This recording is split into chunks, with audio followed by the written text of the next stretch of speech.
Hi, this is Joe Phoenix. This is the N150 demonstration video. I'm here today to show you the game of 8-ball. My first question is do you see two cue balls? One here, one here. Anyway, let me start. Pool was developed in the 1500s. Spain and England used it. They played the game usually on the grass with mallets, and then they eventually brought it indoors and put a box around felt, which was supposed to be the representation of grass, and they started playing indoor billiards. They eventually moved to a stick, a pool stick with a cue, because they found the mallets were too hard to shoot from close off the edges of the table. So they developed the pool stick, and they developed the game. What you're doing is you're going to break the balls. If the ball goes in, that is your designated 1 through 7 or 9 through 15 based on that. Set up the rack, and then you make sure it's tight, and you'll put it right in the center at the diamonds, and then you lift, put the rack away. Then you'll take your cue stick and you will actually set up at this end of the table behind the second diamond. The diamonds are based for bank shots and for where the ball is placed if you're shooting.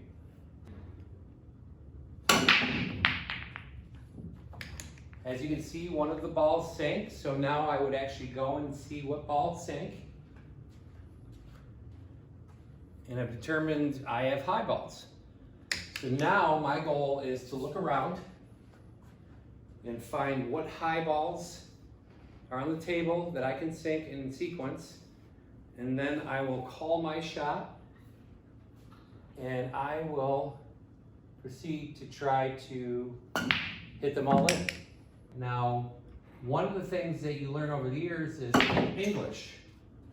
English is the way you hit the ball with the tip of the cue, whether it's the top, bottom, top left, top right, or bottom left, bottom right, can control the direction of the cue ball, or the cue ball, when you're shooting a shot.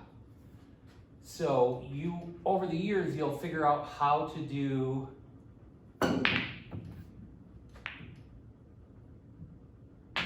shots based on your English. This actually was a scratch, and that means I lose my turn.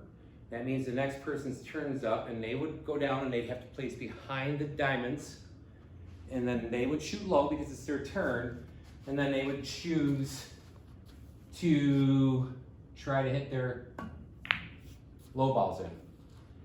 The goal would be is to continue playing until you have cleaned all your balls. And once you've cleaned all your balls, you will actually call your 8-ball shot, and you will try to sink it. Some people play different ways, but the traditional method is that you have to call each shot. So you can't just, I'm gonna try to hit this one, and if it falls in over there, that's a shot. Now, if I call the 15 back here and I try to put English on this, that's what I'm trying to do. And I try to make the shot based on what I call. I can't just randomly call shots and then hit it into a different pocket. So I would continue to call my shots, and some of them might be very difficult, but I will practice trying to make whatever shots I can based on what I have available. But the game is pretty well played across America the same way. You go from ball to ball to ball. They don't have to be in numbered sequence, but they have to be all your colored balls, either low or high. Then they have to be called wherever you call it. So if I call the corner, that's where I have to put it. They can't hit off other people's balls, otherwise it's not considered a real shot. And you just keep playing until you clean the table. English is a very high level skill. A lot of people can't do English. English can consist of drawing the ball back. So if I'm hitting the ball and it hit at the bottom, I might want to draw my cue ball back, and I haven't played in years, so I'm having trouble even doing it myself. But once you develop your English, you can draw the ball and do different methods with the ball for placement. Placement is very important with the cue ball. The cue ball is more important where it places than the actual shot itself, because if you don't place your cue ball in a good spot, you really don't set up for the next move. There's several games, like I said, the 8-ball, the 9-ball, and straight ball, which are all three American pool type billiard games, and they're very fun to play.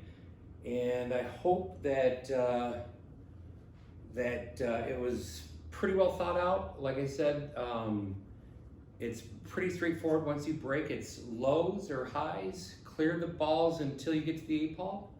And in conclusion, I appreciate everyone's time, and I hope that you learned a little something about 8-ball. Thank you so much, and have a great night, guys.